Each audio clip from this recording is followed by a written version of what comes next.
is what's going to bring in the clients that you want. Yeah. So don't show everything. That's huge. And so I went from showing everything. I do corporate events. I do real estate. I do Yeah. all this. Yeah. Yada, yada, yada. What are you, Sam? Pick Right. one of these. Right. I want you to be good at one of these things, not 7 of these Yeah. things.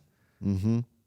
And so when I did that and I positioned myself and I owned it, Mm-hmm. no. He is the wedding photographer. His prices start here. Mm-hmm. Okay. Makes sense. That's when things started clicking Yeah. with my couples Yeah. and with me, honestly. Welcome to Shoot the Veil, a mobile app made by wedding photographers for wedding photographers to help inspire you to create and equip you to grow. I'm Sam. And I'm Donnie. And this podcast is about wedding photography as an art and as a business. We are recording. Okay. Very nice. Well, you just want to jump in? Yeah. That's awesome. Well, how's everybody been? It's been a minute. It's been a minute. And we're back. We're back. Season 2. Here we go. Yeah. New year, new me. Donnie, I want to kind of start us off today just learning a little more about each other Mm-hmm. and how we got here, how, like, our story as wedding photographers. How do we get to that point as a wedding photographer? Yeah.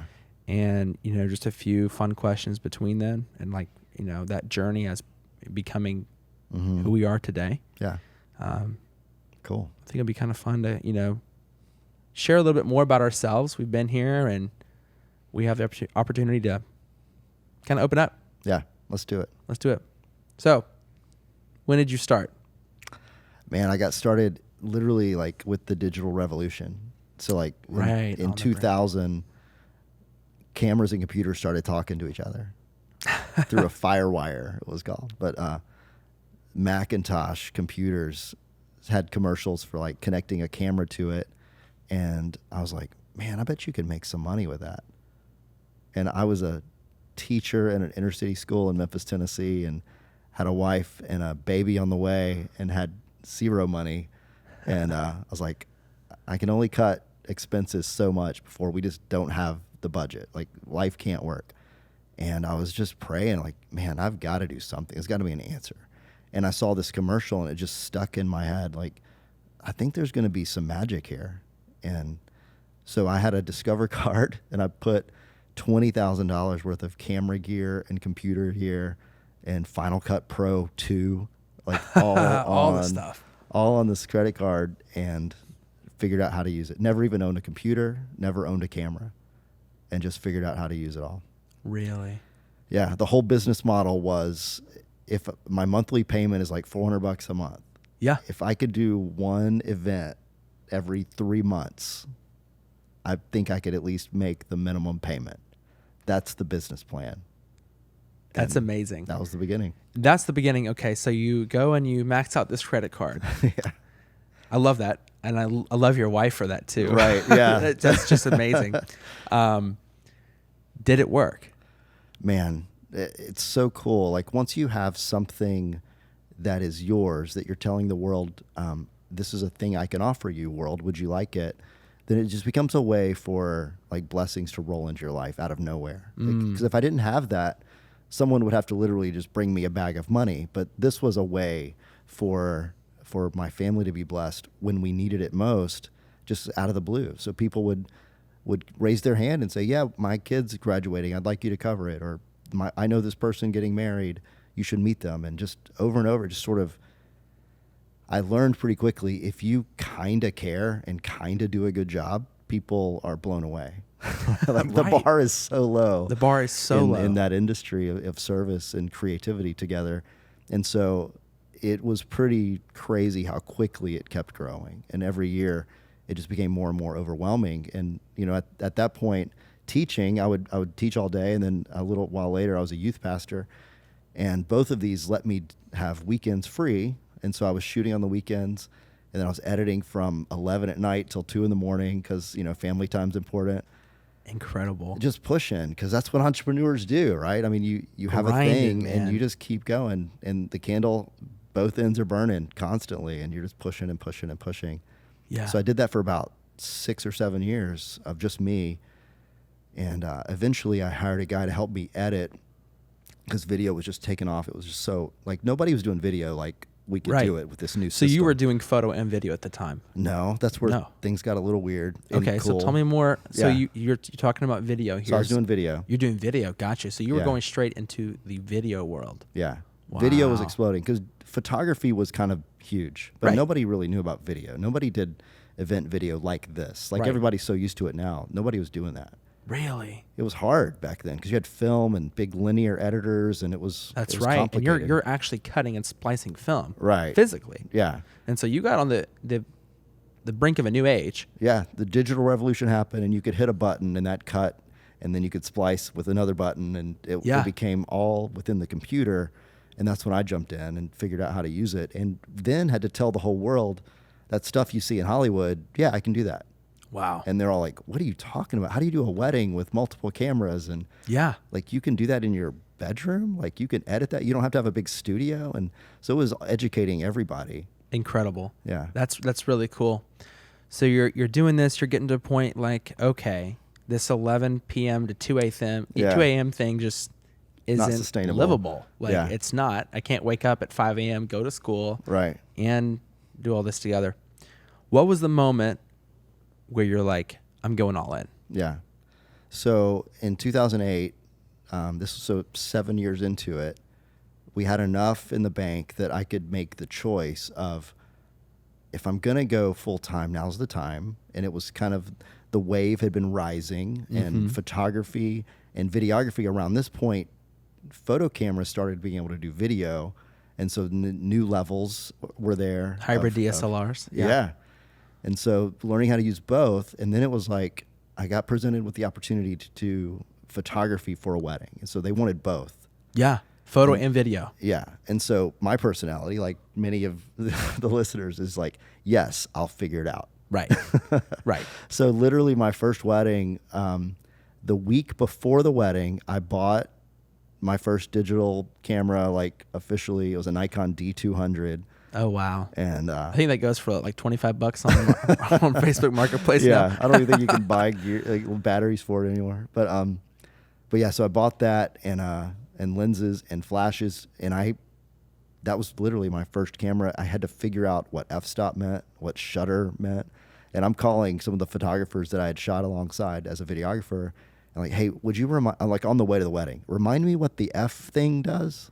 So basically, you're shooting on, when you're talking about video, Yeah. you're not shooting like manual, when that was kind of like Back then recorders. it wasn't. It was a big, Yeah. Right. camcorder. Yeah. You just, You turn it on and zoom, and that's Yeah. pretty much all you got. You got an iris. yeah, that's But, right. That's yeah. right. That's amazing. Yeah. So you book the wedding, and you're gonna like, I'm gonna yeah. figure it out. Well, and to be fair, I didn't book it saying I'll do it, and then I didn't know how to do photography. So I wasn't like, the photographer I was partnering with got sick, Oh wow. Yeah. and so a normal person would have just hired someone else to come in. That never even crossed my mind. All I was thinking was, I have to take care of this bride.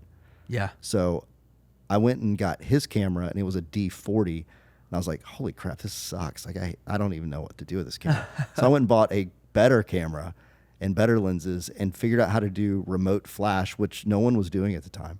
So I figured out how to put flashes on poles and command them from my camera, Yeah. so that I could make it look cinematic. And nobody was doing that either. Flashes came from your camera straight at whoever you're shooting. But I figured out, because having a background in cinema, it's all lit from the side, and you shoot shadow side, and there's all these rules for making it look cinematic. Right. I wanted my pictures to look that way, but that didn't happen. You had to figure out how to do it. And right, these days, everybody's got remote flashing, and or just natural light, because cameras are so amazing. Right. But back then, cameras weren't that amazing, and you had to create light, but it looked harsh, so we had to figure out how to make it look natural.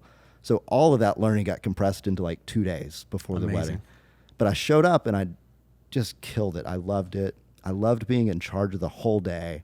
So I had video team. I was controlling those guys. I had my photo stuff happening. I was controlling what was happening in front of me. The bride loved it. It was such a great experience. That was 2008. Everything else from that point on has just been amazing.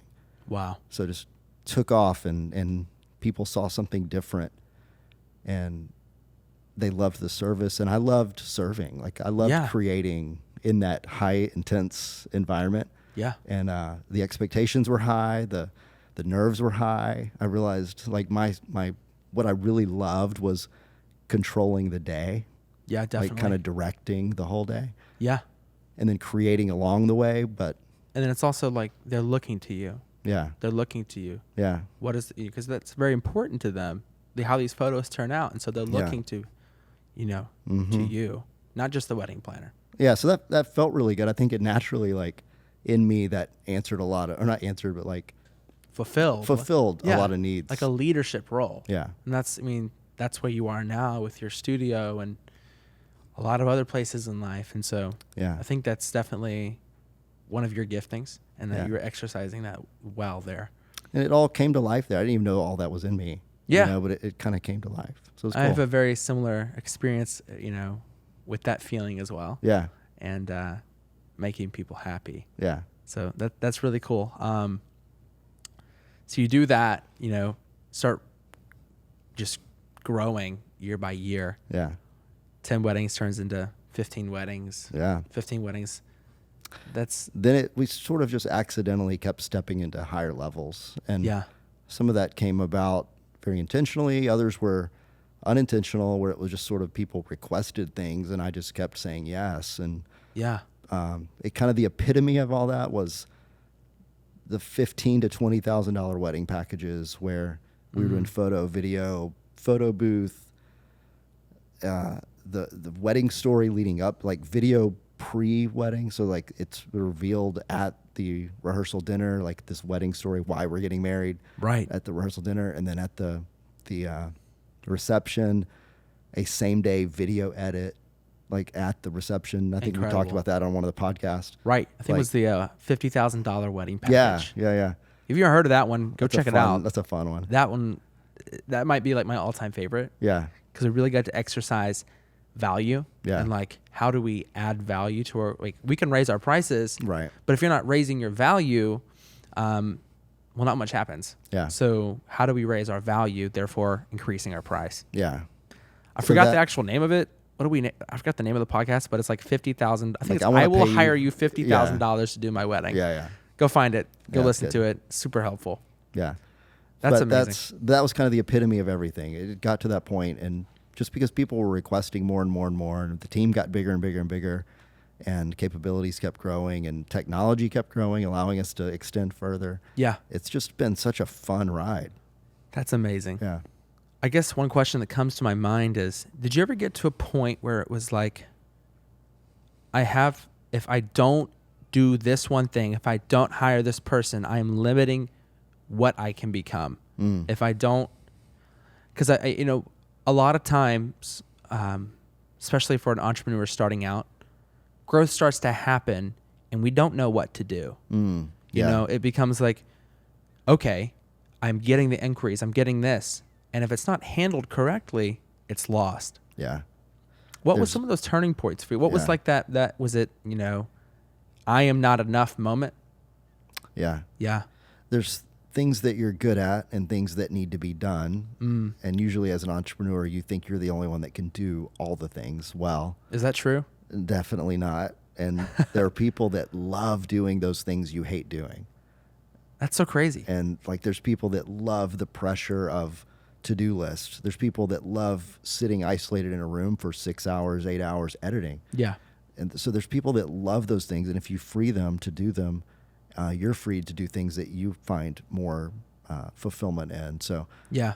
the thing that I ended up realizing along the way, I cared more about the bride experience and caring for them all throughout the wedding day, but also leading up to the wedding day. Mm-hmm. And so when I was handing editing off, that was the Okay. hardest thing, because I felt like that was what I was creating. Yeah. Because that's the thing the bride shows off later. Yeah.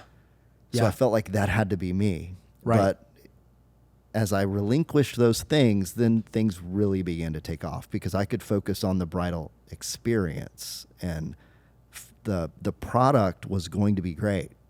Like Yeah. either way. And there are people that could edit better than I could. But it took And me. sometimes we don't want to hear that. Definitely. Like, Yeah. that was a big shift. But once I did it once and got it back from the editor, I was like, oh my gosh, this is so good. That Then I became moment- proud of that. Yeah. for a different reason.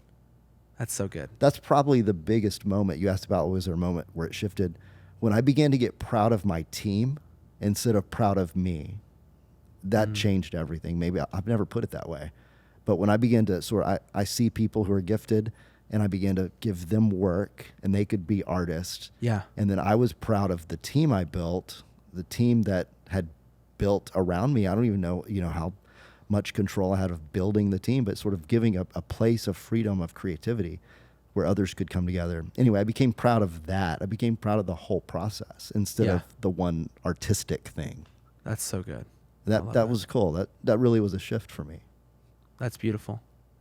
Well, before we move Yeah. into later on in this podcast and all the Yeah. fun things we've got to talk about, let's update the audience on Right. where is Shoot the Veil? Yeah. Shoot the Veil's changing and growing. Changing, evolving. We've been after some cool things. So yeah, over there, let's see, when did we start? It is coming January? up on a year. Well, I mean like the new process, the new app, like officially. Yeah. Well, we started back in June, the Wow. pre-planning process, believe it or not. Wow. And so, guys, for the past year, we have been working our tails off, and we've put together an amazing team. Mm-hmm. And Shoot the Veil 2.0 is right around the corner. Yeah. I mean, it is just almost there. So we went for months with the Shoot the Veil sort of beta version, Beta and a bunch version. of you were a part of that, which is amazing. We had hundreds of members. Mm-hmm. Well, to be honest, like a little over 100 members. Yeah. And a community. We had poses. We had live calls, lots of give and take of knowledge, and we learned a lot. And I think all the members learned a lot. Definitely. And so we took all the stuff that we learned and realized, and put together, like, if we could start from scratch, how would we build the app? What are the best parts? Yeah. Where are we lacking? And How what- can we make this the best Yeah. app, the one-stop shop Yeah. for a wedding photographer? Yeah. And it's there, man. It's all there. It's all there. None of the like the free tools or web builders had all the things we needed. So we had to actually build it from scratch. We did. And that process, little do you know, building an app does not take a couple weeks, man. Yeah. It has taken an entire year to build this app Yeah. to the point where we want it. Yeah. And I couldn't be more proud of it. It's going to be good. It's going to change a lot the way a lot of people do their business and the It way they is. see their business. And just to kind of catch everybody up, Sam and I have been friends for a while. He interned at our studio in like the early days, and the way Shoot the Veil began was this relationship of I've been sort of over the top in the business and have all these secrets, and I was like, hey Sam, I'm just going to give you everything I know. And it took his business from do you want to say It was how much? $20,000 a year. So he was making $20,000 a year And then right after within a year. Within a year, I hit 100,000. So it was mind blowing. It wasn't like an intentional, hey, I've got a plan for a coaching business. Will you be Yeah. my first client? It was just Questions and friends, answers. Yeah, talking on trips and stuff to jobs, and like, hey, try this in your business. Hey, try this. Hey, have you thought about it this way? And within a year, it 5x'd his business. Yeah. And we were so excited.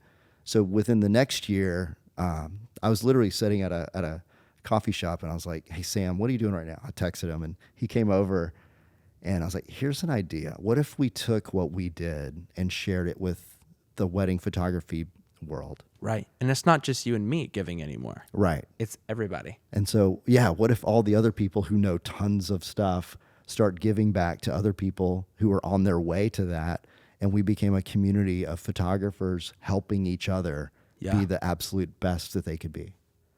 And we want to change the photography world for all the members. We want your life to be full of travel and financial freedom to do and create the way you want to create. Yeah. And so this app is here to help you create, inspire you to create with really cool posing and prompts and an app to keep control of all that and be inspired to do all that, but also to equip you to grow with courses, things that you would pay thousands of dollars for. It's all Absolutely. built into the app for a Cheap cost price. that's like literally like lunch. Yeah. Literally is. So- It's combining all of this together at one place Yeah. for learning to scale your business, Yeah. to scale your creativity, and hopefully bring success to your business and life. Yeah. So here we go. Here the we app's go. about ready to launch. Stay tuned. Make sure you're following us on all social medias. We'll keep you updated with that in the next few weeks here. Yeah. But we have That's a lot cool. of big stuff coming our way, and things like giving away cameras. Yeah, some cool You want to be a giveaways. part of that? Yeah. So stay tuned. Well, as we transition back, maybe I could ask you some of the same questions. Let's do it. So how did you you're so young, you're so but you seem like such a veteran in the industry. So how did you get started and Too many weddings in a short span. yeah. How did I get started? Okay, well, unlike you, I don't have 24 years of experience. Back when I'd say 7 years ago now, I had the opportunity to act in a short film. Well, it wasn't a short film; it was actually a full feature film. I got close to the camera crew, and I thought, okay, cool. Cameras are really cool. I really like this. I don't want to be in front of the camera anymore. I want to be behind it. And so every time I wasn't acting, I was back there hanging out with the camera crew. What is this? How does this work? You know, what does this lens do? What's the difference between a 24 millimeter and a 50 millimeter? What are those differences? Anyways, they encouraged me to buy my camera. And so I was like, okay, I have my little summer savings from the year before, and I'm like, I'm going to go ahead and pull the trigger. Yeah. And so I got myself a Canon T5i, and I think I shot every day, for probably 2 years. Wow. Like every day. Yeah. And I realized, watching YouTube, watching courses, seeing other photographer friends, that this is a way to make money. This is, this can be substantial, not only creativity, but with financial freedom as well.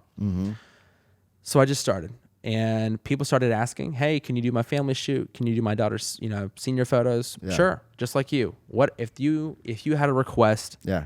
I'll do it. I don't care what it is. Yeah. I don't think I ever turned down anything. Can you remember what was your first time somebody said, I want to pay you to do this thing? Okay. I get it mixed up with a couple events, but I think it was family photos. Okay. I think it was family photos for a family of 11. So a Whoa. large family. No.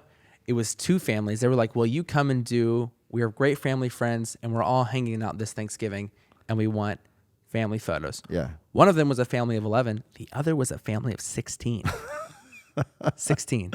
And so Wow. I was like, That's insane. whoa, yeah, okay, I'll do it. $100. Wow. Yeah, $100, right? That's terrible. So I go and do it. Whatever. They like the photos, I guess. That's like $5 a person. Yeah. So, we did family groups and all that. Yeah. It took me like 2 hours. I definitely felt like $1 million after that. Yeah. Right. And, I started telling people, yeah, I'm a photographer. This is After that shoot. Yeah, I started telling people I'm a photographer. It started to catch on. I started posting. I started, doing all of this and making it more of my identity. And slowly but surely, it started paying off. Yeah. Shoots started to rack up. Anything you want, I was there to doing it. I was doing it, whatever it was. So within a few years, I got to the point where I was making, $20,000 a year. Yeah. Definitely not livable. I was still living with my parents at the time. Yeah. And so it wasn't bad for, 18, 19-year-old kid. Yeah. And so, That's awesome. whatever, it's cool. I come in, I meet you at my family's cafe, Yeah. and you asked me to intern. That was Yeah. one of those moments where it's like, okay, sure. If it has anything to do with the camera, I want to do it. Yeah. So I come in, we start the internship. I'm hanging out with your crew. I'm hanging out with you. Yeah. And that's when, just like you said, we started asking those questions. Yeah. And I started developing the want to be a wedding photographer. I think I had done a wedding before that, one or two. So like one or two weddings. And no, it was a little more than that. A few weddings. I'll go back to my first wedding. Yeah. I loved it. Yeah. I just straight up loved it. And same feeling you had of, wait a minute, this is an important event, and people are looking to me to make it amazing on the photo side. This is so addicting. I like this. And then watching the tears after you give something to them, that is so special. That's so rewarding. And I fell in love with it. So I come here, and you start mentoring me, giving me these secrets, and I'm like, okay, applying them immediately. You need to reach out to wedding coordinators, wedding planners. You need to do this with your website. You need to do this with your pricing. You need to 3x your pricing, Sam. What are you doing? Yeah. Stuff like that. And I'm like, really, I'm worth that much. And yes, Yeah. yes, trust me. And so you do that, and like you said, within months, Yeah. like things shot off. Yeah. Just I remember shot off. You were like the first time you got, it was right after one of those conversations about wedding planners Yeah, and the idea of like where you're actually getting business from. It's not, bride is a one-time deal. Like you might get some friends of hers, but right. building relationships with wedding planners. Any And vendor. literally that Saturday after that conversation, you had one. It was actually 2 wedding planners at one wedding. You- And I Yeah. mean, like actually, like I think just between those 2 wedding planners, it's probably pulled in $60,000 just Wow. between those 2 connections. Bro, They're great. They're that's great crazy. friends. We help each other out, yeah. and it's just it's a great friendship. Yeah. And that's what it's all so about. that's when I was like, oh my gosh, this is crazy. Yeah. I need to really focus on this. Yeah. So that's how we got to that Okay. point. Photo video comes around. I've done both. Yeah. Let's make this a team. Yeah. Find a couple friends that are in it. Let's do it together. I give you, I pay you this much hourly, and let's go for it. Yeah. Started doing that. Yeah. People freaked out. Yeah. So I'm like, okay, we got to make this a bigger package. We can make this a bigger deal. Things like skyrocketing from there, and really the rest is history. Yeah. Booked out each year and Right. having a ball. Yeah. That's amazing. And it's so cool to see your family has evolved. Like the timing of this allowed you and your wife and now your new baby Yeah. to travel, to live the kind of life that you could only dream of if you had a 9 to 5. Could not like, agree more. Yeah. I could not agree more. It's amazing. And getting to build my own schedule, Yeah. and while doing what I love for a living, Yeah. I mean, I genuinely couldn't be more blessed. Yeah. It's, amazing. And right, we get to travel when we want to and Yeah. live financially free because of this art form. Yeah. And there's a lot of people listening right now and tuning in, and they're Shoot the Veil members that they're in this for those same reasons. Like they're 100%. either working a part-time job or working a full-time job and doing this on the side. And this is the road to, and the knowledge and the skill set to be able to take it full-time. Or there's people full-time who just want to level up. Right. Or there's a lot of full-timers who want to give back. And so that's what I love about this community, because at the end of the day, the great ones only are doing like 30 weddings a year. Right. 20 weddings a year. So Right. there's plenty of weddings to go around for the great photographers. Oh, 100%. And so it's easy to share. It's easy to be a sharing, giving community. Like I want you to be better because I'm going to give you weddings, and I want those referrals to be happy that they came to you. Community over competition. Yeah, all the it's way. so fun because there's so many weddings. So leading into that, I really want to ask you a few questions, Okay.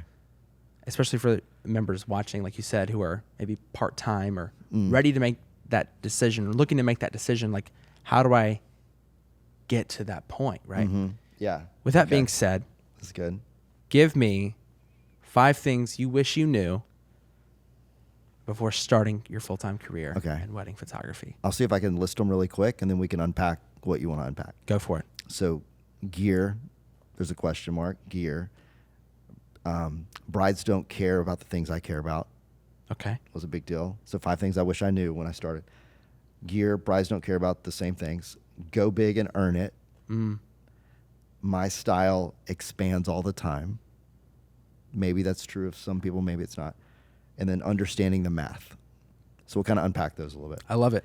So gear, lenses first. Lenses first. Buy great lenses. Don't buy the crap lenses. Don't ever use the kit lens. Like Why? intentionally get the better lenses because they're going to last you your whole career unless you change bodies like I did. I went from Nikon to Sony and had to give up like $20,000 worth of lenses. But You still have all that in the back of the studio. don't remind me of that. I think it's all worth like $1,800 now. But Oh, I'm sure you can get more for it. yeah. Anybody want to buy some Nikon gear? Let me know. We got a whole rack of Nikon gear back here. Oh my gosh. No, but I actually love Nikon personally. Cannon boy over here. Anyways, But anyway, lenses first. And I buy your 50 1.4 before you buy the 18 to 200 zoom like 3.5 to 5.6. yeah, Like I think a lot of photographers don't really understand how big a difference a 70 to 200 2.8 will do. versus the 4. Yeah. Like the Yeah. 2.8 lens, the 1.8, the 1.4, the 85 1.4, holy crap. Like 1.2. yeah, these are game-changing lenses. And when you start posting your images from these, people just see a difference. Yeah. I also They noticed feel a difference. it feels so different. It feels yeah. it's two very stark Yeah. contrasts. So, and we could keep going into gear. There's so many things, but just know, like, spending a little bit more. It's kind of like shoes or a watch or something. You're going to use it all the time. Like, spend more to have the better thing. Yeah. And don't skimp on those things. I would skimp on the body before I would skimp on a lens. Right. Yeah. And I think, not to cut you off at all, but that's something I'm a cheap ass. Yeah. And sometimes, I cheap out on things that I shouldn't. Yeah.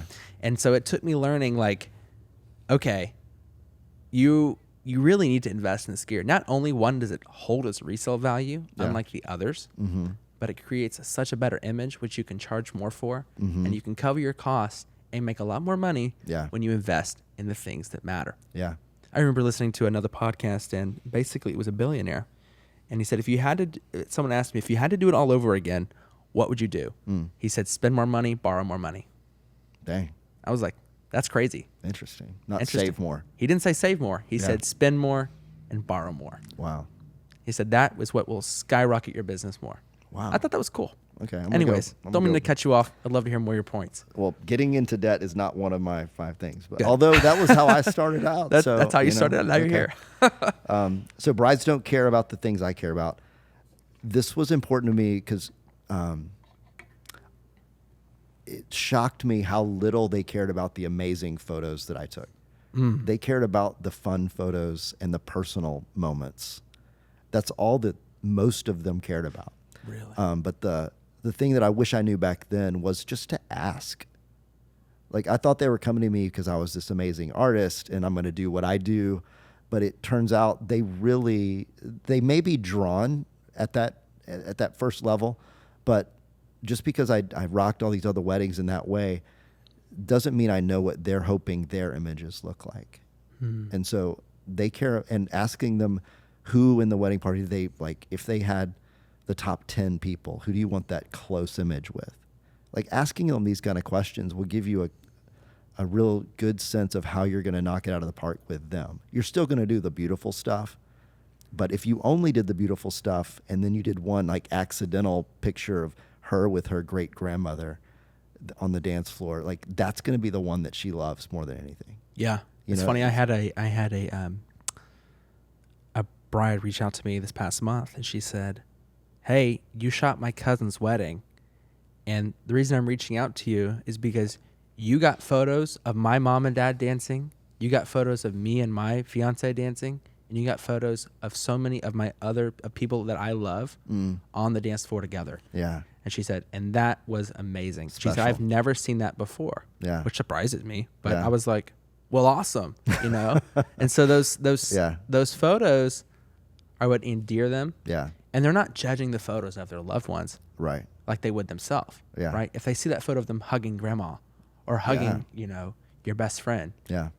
it's like there's that sense of warmth, that sense of Mm-hmm. love for that other person, which makes the image they just fall in love with it. Yeah. So it's an easy win when you know exactly what they love. And That's so good. just asking up front, find whatever clever way you can to get into the heart of what they would care about. So that was a big deal. And then go big and earn it. I mentioned earlier, like the level ups that we did largely were because people asked for crazy stuff, and then we stepped into it. But then after that moment, there was no looking back. Now that's the level we operate at, and then that was just normal. And so that's now the price. Yeah, $7,200. Yeah, that's where we start. And people are like, yeah, okay. Yeah. But 2 years before that, before someone had asked me to stretch, I would have never dreamed you could charge that much. Right. So go big and earn it really has to do with expectations and confidence. And then when you step in with blowing their mind and I can do that, then you have this posture of, you should pay me that much and I will earn it.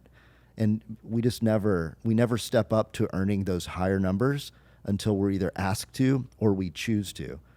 But in both cases, earning it and just having that posture of I deserve it will change your whole wedding world. And so then you go from having to do 40 or 50 weddings down to I do 20 weddings and I kill it. Right. But it's just going big and earning it sooner would have been a game changer for me. Wow. but I stayed normal for a long time. That is some good advice, man. Yeah. Go big and earn it. Yeah. And the world's ready to pay you. Yeah, that was a shocker for me too. Yeah. Wait, really? Yeah. You're gonna pay me over $7,000 for your wedding? Yeah. Huh? Yeah, and my sister wants to book too. What? Yeah. You know, those moments are Right. like I didn't know Yeah. that was a. But then normal. that's your new normal. But that's the new norm. Yeah. Go big and earn it, people. So then the next one is my style expanded. I thought early on that I had to sort of be a style, and this may be not true of everybody, but I personally loved being capable of many different looks, and my style was about tailoring my art to the bride. So whatever her style was, I was into that. But at first I thought I had to be a particular thing. And so I tried really hard to maintain that, made a lot of brides happy, made a lot of brides like indifferent. In both cases, they were relatively happy, but whenever I realized that I could be different, because everybody was telling me to be a certain way, if that makes sense. Yeah. About niching, and I totally get that. I even tell people to do that now.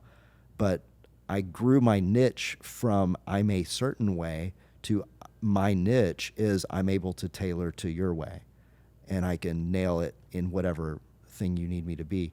So maybe that takes time, but the sooner I realize, if I could have realized that sooner, I probably would have adapted my style sooner. So, for certain brides. as an example, I'm a bride and I say, "Hey, Donnie, I love your work.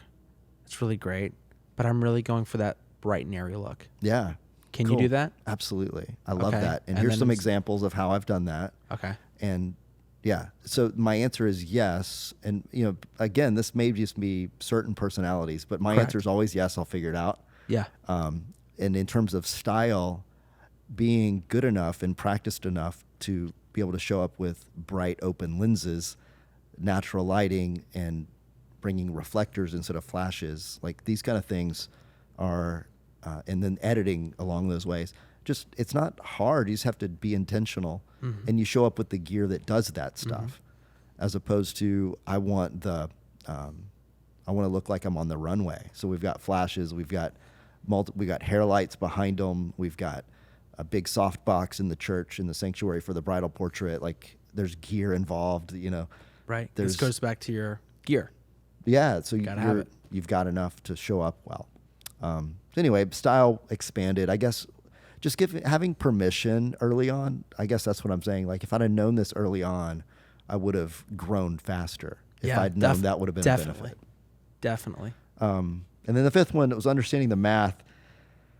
What math? The math of how to price things, because at some point you get so excited about revenue and you forget about profit. Ooh. Because there was a point where my middle package versus my high package, I was actually making more on the middle package because I was doing so much stuff in the high end package, but I hadn't priced it well. Where, like, I was making $1,000 more per wedding on the middle package, Wow. which is crazy. And Yeah. when I realized that, I'm like, I've been there. I don't know what I'm doing. I'm working way harder on this high end package and making less money. So that's stupid. So we had to switch that. Okay, so And if you had to give advice, Yeah. really deconstruct where does my pricing go? How much does this photo booth cost me? Right. How much does this assistant cost me? Mm-hmm. Okay, my price per wedding on my hand is $1,500. Mm-hmm. Wait a minute, goes under Yeah. my middle package Right. for less work. Yeah. That's Yeah. good. So just understanding that sooner. Yeah. Yeah, And charge more. we'll do whole lessons on pricing and how to do all that. But the basic rule of thumb is if you're not making 3 times as much as you're spending on every little piece of it. So if that assistant, that photo booth, the whatever, that's kind of the bare bones, like bottom line for me. If I'm not 3Xing the cost, then it's not worth doing. Yeah, So that's helpful for some. that's good. I like it. Yeah. Awesome, man. So that's my 5. What about you? My 5. Okay, I like it. I like that ours also has some difference in there because Okay. now we're on to like a true 10 different things. Okay, cool. None of these are in order, so to speak. Mm-hmm. But I think if there was one thing that I wish I could have done sooner, it would be value community over competition and really get to know people in the industry and connect with them. So big. Yeah. I mean, that could be anything from like other photographers. How do I connect with these other photographers? What are they doing that makes them special? And can I help you? Can I help you? Can I second shoot with you? And, you know, oftentimes that answer is yes. Yeah. We absolutely. And then it's going to go back and forth. And it goes back and forth. Yeah. And so when I started like prioritizing those connections and relationships with my, what would be people call, you know, my what is the word? The competition. My competition, Yeah. right? That's when things started picking up for me. Interesting. And so Through referrals through referrals, Yeah. through just learning too. How do you do things? Yeah. Getting to follow someone along on their wedding day. I think that's changed a lot recently. I think it has too. People are realizing what you're realizing now. And hopefully that keeps going. Absolutely.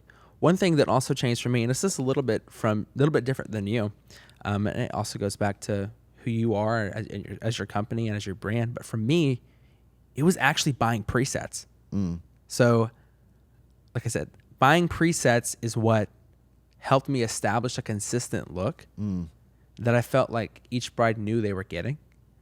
And so maybe that's something that changes over time, like for you. But I really felt that if I can keep a consistent look, each photo has some of the same DNA, like of how it, and sure there's other tweaks and stuff I do to it, but each photo has the same DNA that they're getting a consistent piece of work. I booked Sam because he has this look. It's so interesting. You know, and I think a part of that and why ours is kind of different is I was growing in a time when the whole industry was growing and brides didn't really know what they wanted, and there were options. In your case, in this time, brides they're so saturated with looks and certain looks and Instagram and styles. Right. And so they really do come to you because you fit their vibe. Yep. And they've got options, and they've seen 50 options. They sure have. And they chose yours. Right. So that is important now. So how does Sam take these lighting scenarios? How does he edit them? Is he warm? Is he like kind of natural, or is he cold? What are those little details that I know I'm going to get? You know, from my wedding photos. Yeah, that matters. And so I feel like that was that turning point. Also, it helped my editing time with production. I understood, okay, this preset goes on it, and I do this to the image. Yeah. And so it helped me find that flow for me. And I wasn't using presets, and so I said, I found a photographer I like, and I really want to emulate this look. There's a few tweaks I want to do to it, and I ended up changing it a lot, and it fits my images now, all of them. And so I use that, and it really helps just becoming that brand. And this is Sam Sykes Photography. And when you find it on Pinterest or Instagram, you know that photo is from me. Yeah. So that helped me. That was a big one for me. That's 100%. Cool. I'm looking at my notes here. And like you said earlier, it was owning it, which did a lot for you. Yeah. So another thing that one thing I wish I knew before starting is basically making that your identity. Become the wedding photographer. Yeah. And own it. Be confident in who you are. When I started doing that and I started shaking hands saying, I am a wedding photographer. Yeah. That's when people started to care. You know, it's not, I do wedding photography every now and then. It is, I am this. Yeah. That's when they started to care, and holding the confidence when I know this is my package price, and I don't go below that because I know that I am worth this much. That's when things started to change. That's when their whole outlook of me changed. That's when they started to trust me more as the creative director as their wedding day, is when I knew who I was and what I bring to the table. Yeah, that's huge. I just had a conversation yesterday that felt like that. Like, really? This guy called and needed a certain type of shoot. I was like, yeah, that'll be this price. He's like, oh, wow, I was expecting a lot less. And I was like, yeah. Let it sit. Let it sit. Yeah. Yeah. But there's probably a lot of ways you could get a lot cheaper stuff. That's not what we do. Yeah. And so I'd love to help you raise the bar on what you're expecting. Yeah. That's literally what I said. I've never said it that boldly before, but Good for I you, said, man. I'd love to raise the bar on what you're expecting. He works in Hollywood and he was expecting cheap price. And I was like, yeah, you need to raise your bar. And he's like, man, okay, yeah, let's do it. And then he got excited about paying more. Yeah. Yeah, it was- oh, that's so awesome. It was man. cool how it worked. So you held the authority of no. First of all, I'm going to give you more value. Yeah, that's for right. your dollar. Mm-hmm. That's why you pay me a premium. Yeah, I am worth this. I Yeah. am the guy. yeah, it was cool. It's awesome, man. Let me look at a few more of these notes here. And like you said, finding my niche. Okay, yeah, The bride that looks for the best wedding photographer is not going to book the photographer that also does 1-year-old birthday parties. They're It's just huge. not. It's huge. Mom, Dad, I want to find the best wedding photographer. Oh, there was a photographer at Aunt Susie's 1-year-old birthday party for her kid. Right. No. Not even going to give it a chance. Don't even want to see it. Right. Find me a wedding photographer. That's a big deal. And they do. Those high-end brides understand that this level of work Wow. is a different class. And in the beginning, I did everything. Yeah. I didn't say no. You and I both didn't say no. I Right. did. If there was a gig, I did it. Yeah. And I think there's a point where you can make the decision to, I'm going to be this. I'm going to be the 1-year-old birthday party photographer. If that's Yeah. you, fine. That's Yeah. okay. Rock I'm it. sure there's a market for it. Yeah. Go down to Miami or LA and maybe you'll Yeah. get paid a little more. Right. But for me, it was no. They're going to know me for a wedding photographer. Man, that's so big. I think, and the easy one is for wedding photographers to start adding like family photography and baby photography to their website. And I add that little piece to their website because that's important because we all have those relationships with families. They call us, can you do our 1-year-old picture? Right. And it wasn't so much just doing them. Right. It was showing them. That's right. You know what I mean? Exactly. And it's okay. You know what? That bride 3 years ago just had a kid. Yeah. And she loved my work. Do it. Absolutely. Do it. That's okay. That's great. But your portfolio and how you curate your portfolio Yeah. is what's going to bring in the clients that you want. Yeah. So don't show everything. That's huge. And so I went from showing everything. I do corporate events. I do real estate. I do Yeah. all this. Yeah. Yada, yada, yada. What are you, Sam? Pick Right. one of these. Right. I want you to be good at one of these things, not 7 of these Yeah. things. That's And so big. when I did that and I positioned myself and I owned it, no. He is the wedding photographer. His prices start here. Okay. Makes sense. That's when things started clicking Yeah. with my couples Yeah. and with me, honestly.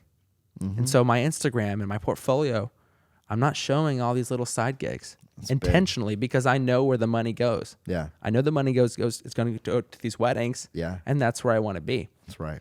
And that was definitely, Yeah. I feel like one of the biggest moves I could have made that really skyrocketed. And let's everything think for about me. the math because a lot of people who are doing that are thinking, but I'm giving up so many thousands of dollars worth of family photography. Oh, for you're not. example. And Yeah. but let's just think about like if you could get $1,000 more per wedding because you're a wedding photographer and you niche into that and you do 20 weddings a year, that's 20 grand What'd you say? That's 20 grand, right? extra. That's extra Just because you niched out. and said, this is who I am. I own it and I'm great. I deserve it. And all those little baby shoots you didn't have to do, are they going to total 20 grand? And even if you do that many, that's a lot of work Right. that you don't have to do Right. and make the same amount of money. Exactly. Let's say Yeah, that's smart. Say your family shoots are $500 for an hour. Oh my gosh. That's a lot of shoots. Yeah. That's 40 shoots, man. If I'm not mistaken. Yeah, it's 40 shoots. Yeah. Don't do math. Don't live. do, yeah. Versus I'll make the same amount. I'll make that money back on the Right. days I already book. Right. That's a big mind shift. You were the one who told me that, which brings me to my next point. Yeah. Get a mentor. I don't care how smart you think you are. Right. There is somebody who's always smarter. There's always good. somebody better. So, I mean, when I came to you and I started realizing I don't know these things, help me. You don't know what you don't know. You don't know what you don't know. Yeah. And so you knew because you had done it. Mm-hmm. And I had other photography friends who I would go and ask them, hey, what about this situation? What should I do here? Mm-hmm. They tell me, you need to do this. Yeah. That's that collective wisdom came in Right. and transformed me as a person and my business and my family and everything else related to my life. Yeah. It's because you have to be humble enough to ask. It's good. That's really good advice. I would echo that for sure. 100%. No matter what stage of life you think you're in, there's someone who's been down that road a little farther and they know where the potholes are. They know where the little secret ramps are. Yeah. Yeah. 100%. That's my 5. It's good. Well, hopefully that helped everybody. I think this has been an important growth season for Shoot the Veil, and I'm happy that this is kind of the new season starting out, and we're just so excited to give more 100%. and teach more, grow more together, invite you into a bigger, better story for your business and part of a community that's growing and serving each other and teaching each other. Given 100%. Yeah. Y'all, we've got a lot of fun guests that are coming onto the podcast that I can't wait for you to learn more about. If you're not already, make sure you're following this podcast. If you're not a member of Shoot the Veil, well, you may not be able to, and if you're listening to this right off the bat, Yeah. we're opening up soon. Yeah, if go you're listening join to the wait this list. It's coming soon. after August of 2024, go be a member. Yeah. So August 1st. Are we First gonna week of say it? August. Yeah, we're aiming for August 1st for launching the new app. So make sure you go to the website and sign up for the wait list. We've got some cool free stuff for people who join the wait list, just because that's a fun thing to do. And we want to honor your... And reward you. Yeah, reward you for that. So jump in, get involved. It's about to get good. And giveaways, like Sam mentioned a minute ago, in June, we're giving like some crazy stuff away. Oh, yeah. So make sure y'all are checking in on that. Yeah, follow the follows and join the website. It's going to be good. It's taking off really fast. That's right. Thanks for tuning in, guys, and we'll see you next time. All right.